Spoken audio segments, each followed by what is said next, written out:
हाँ तो बच्चों, अभी हमने क्या देखा था कि संयोजन अभिक्रिया और वियोजन अभिक्रिया में अंतर देखा था।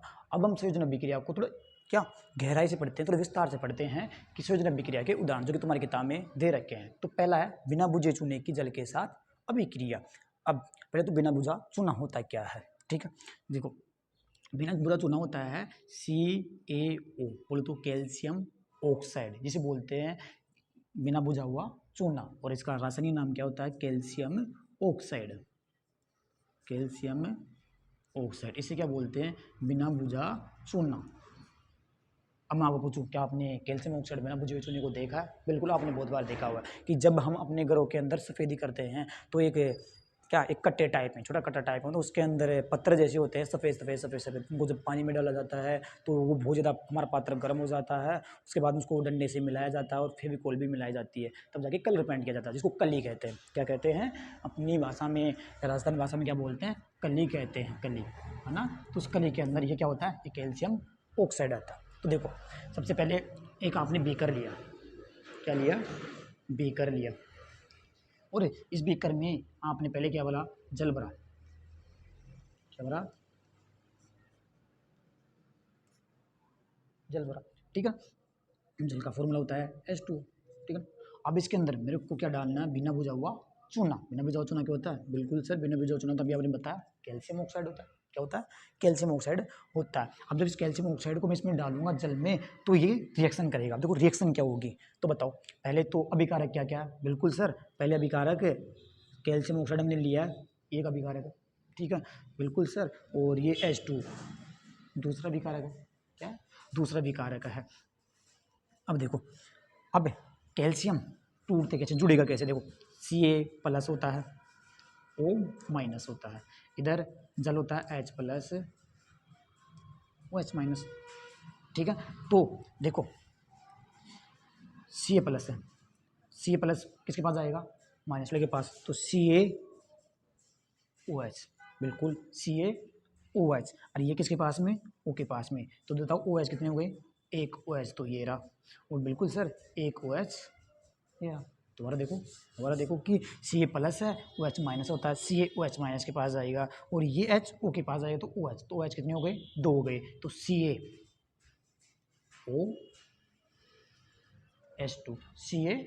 CaOH2 बन गया। बताओ कुछ बना, बचा क्या? कुछ नहीं बचा। और बस इसमें से अब क्या निकलेगी? इसमें से निकलेगी उष्मा। बताओ क्या निकलेगी? इसमें से निकलेगी उष्मा।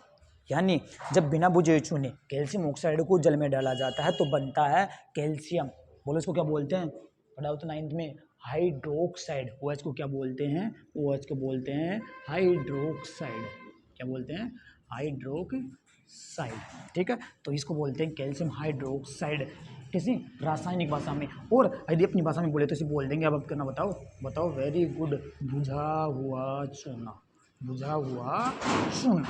देखो, इसे बोलते हैं बिना बुझा हुआ चूना। क्यों? क्योंकि इस टाइम इसमें पानी नहीं था, एक ठोस कठोर था, और जब इसमें पानी डाल दिया गया, इसका मतलब ये बुझ गया। अब ये मतलब इसमें से अब जब दोबारा आप इसको रिएक्शन करवाओगे तो हीट पैदा नहीं होगी, इसकी रिएक्शन पूरी हो चुकी है।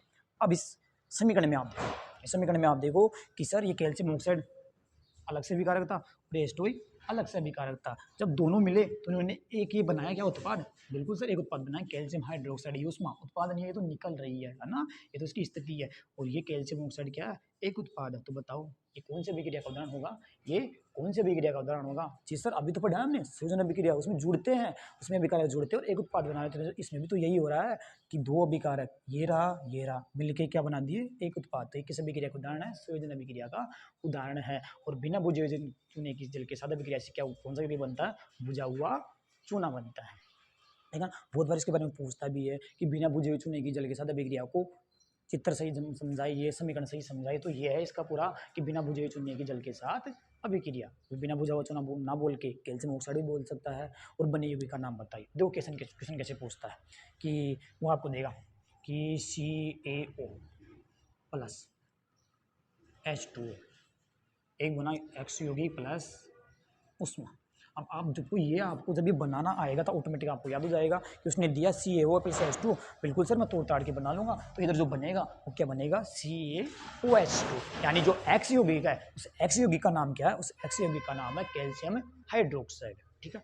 एक तो क्वेश्चन नॉर्मली ऐसे पूछता कि बिना बुझे हुए जल के साथ अभिक्रिया को समीकरण सही समझाइए, चित्र सहित समझाइए। दूसरा ही पूछेगा, ये दे दिया आपके सामने समीकरण और एक्स दे देगा और एक्स पूछेगा कि एक्स क्या है इसमें, तो एक्स क्या है, कैल्शियम हाइड्रोक्साइड। एक पूछता है कि बिना बुझे हुए जल के साथ अभिक्रिया से क्या एक उष्मा पैदा होती है और एक यौगिक बनता है, तो उस यौगिक का उपयोग दीवारों पर सफेदी करने के लिए किया जाता है, तो उस यौगिक का नाम बताइए। दोबारा क्वेश्चन सुनो कि बिना बुझे हुए चूने की जल के साथ अभिक्रिया से एक यौगिक X बनता है, उस X यौगिक का उपयोग दीवारों पर सफेदी करने के लिए किया जाता है, तो उस X यौगिक का नाम बताइए। तो बता सकते हो आप? बिल्कुल सर, अभी तो आपने बता दिया कि इस यौगिक का नाम होता है कैल्शियम हाइड्रोक्साइड और रियल बात है, इसी का उपयोग किया जाता है दीवारों पर सफेदी करने के लिए। इसी का उपयोग कहाँ किया जाता है? दीवारों पर सफेदी करने के लिए। तो यहाँ नोट में हम लिख लेंगे एक चीज कि दीवारों पर सफेदी करने के लिए, दीवारों पर सफेदी करने के लिए CaO, SCO, ये अब ये तो लग करेगा, लेकिन यौगिक कौन सा था वो? तब जब मैं मिलाया उससे पहले कैल्शियम ऑक्साइड का प्रयोग किया जाता है ना, कि दीवारों पर सफेदी करने के लिए किस यौगिक का प्रयोग किया जाता है? कैल्शियम ऑक्साइड को। तो अभी हमने सूजन वगैरह पहला उदाहरण देख लिया, बिना बुझे हुए चूने की जल के साथ अभिक्रिया। अब इसको नोट डाउन कर सकते हो।